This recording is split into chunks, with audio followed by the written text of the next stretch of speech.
Hello friends, સ્વાગત છે તમારું મારા કિચનમાં. તો આજે આપણે બનાવીશું વેજીટેબલ ખીચડી.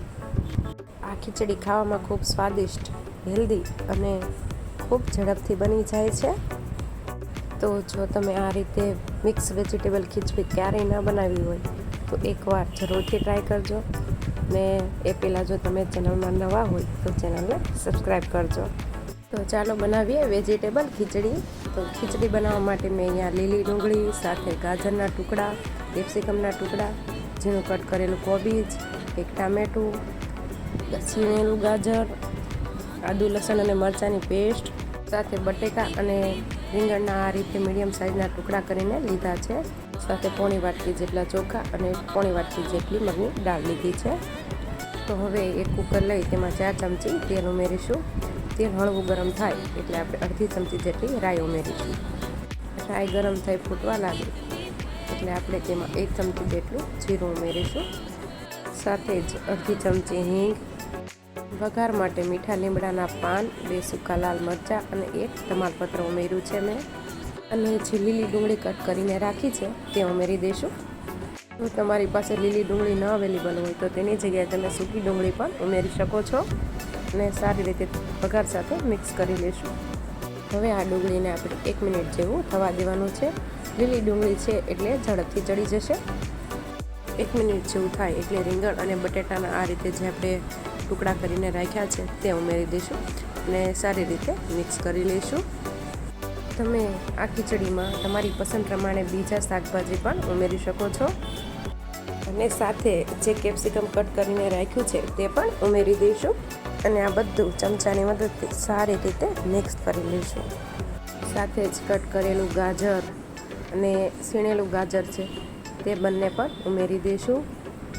જો તમારે ગાજર એકલા કટ કરીને ઉમેરવા હોય તો પણ ચાલે, કે પછી એકલા ખમણેલા ગાજર ઉમેરવા હોય તો એ પણ ઉમેરી શકાય. અને હવે આ બધું આપણે 1 મિનિટ જેવું થવા દઈશું એટલે શાકભાજી થોડા સોફ્ટ થઈ જાય. થોડું શાકભાજી સોફ્ટ થાય એટલે આપણે જે કોબીજ કટ કરીને રાખ્યું છે તે ઉમેરી દઈશું અને તેને પણ આ રીતે મિક્સ કરી લઈશું.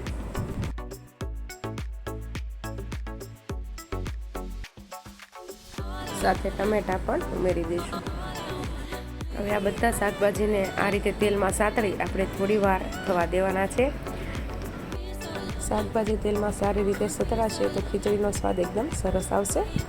અને હવે જે આપણે આદુ લસણ અને મરચાંની પેસ્ટ બનાવીને રાખી છે તે ઉમેરી દઈશું અને સારી રીતે મિક્સ કરી લઈશું. સારી રીતે મિક્સ થઈ જાય પછી આપણે તેમાં મસાલા કરી લઈએ.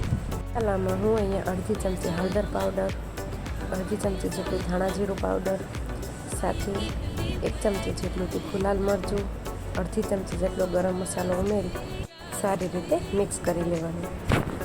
ખીચડી બનાવવામાં લીલા મરચાંનો પણ ઉપયોગ કર્યો છે એટલે લાલ મરચું ઉમેરવામાં ધ્યાન રાખવું. અને હવે આપણે આમાં 2 ગ્લાસ જેટલું પાણી ઉમેરી દઈશું.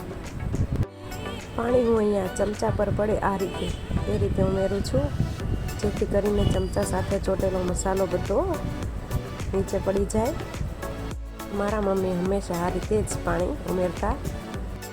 લાસ્ટમાં સ્વાદ અનુસાર મીઠું ઉમેરી દઈશું.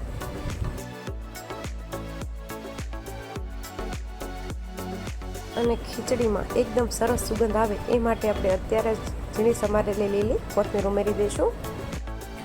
હવે ખીચડીને થોડી વાર ઉકળવા દઈશું. આ રીતે બબલ્સ આવે, ખીચડી ઉકળવા લાગે એટલે આપણે જે મગની દાળ અને ચોખા લીધા છે તેને સારી રીતે ધોઈ કોરા કરી અને પછી ઉમેરી દેવાના. અને આ રીતે મિક્સ થઈ જાય પછી આપણે કુકરનું ઢાંકણ બંધ કરી મીડિયમ ગેસની ફ્લેમ પર 3 વિસલ કરી લેવાની છે. તો 3 વિસલ થઈ ગઈ છે અને કુકર ઠંડુ પણ થઈ ગયું છે. તો ચાલો ખોલી લઈએ. ચમચાની મદદથી ખીચડીને સારી રીતે હલાવી અને જોઈ લઈ. ખીચડી આપણી એકદમ પરફેક્ટ બનીને રેડી થઈ ગઈ છે. હવે ઉપરથી આપણે ગાર્નિશિંગ માટે ઝીણી સમારેલી લીલી કોથમીર ઉમેરી દઈએ. ટેસ્ટી અને ખાવામાં પણ હેલ્ધી એવી વેજીટેબલ ખીચડી બનીને રેડી થઈ ગઈ છે. જો તમે ક્યારેય આ રીતે મિક્સ વેજીટેબલ ખીચડી ન બનાવી હોય તો એકવાર જરૂરથી બનાવજો. એ રેસીપી કેવી લાગી એ કોમેન્ટ કરી મને જરૂરથી જણાવજો. રેસીપી સારી લાગી હોય તો રેસીપીને એક લાઇક કરજો, શેર કરજો અને આવી અવનવી રેસીપીના વિડીયો જોવા માટે મારી યુટ્યુબ ચેનલને સબસ્ક્રાઈબ કરી બાજુમાં આપેલ બેલ આઇકોન બટન દબાવજો, જેથી મારી નવી રેસીપીના વિડીયોઝની નોટિફિકેશન તમને મળતી રહે. Thanks for watching.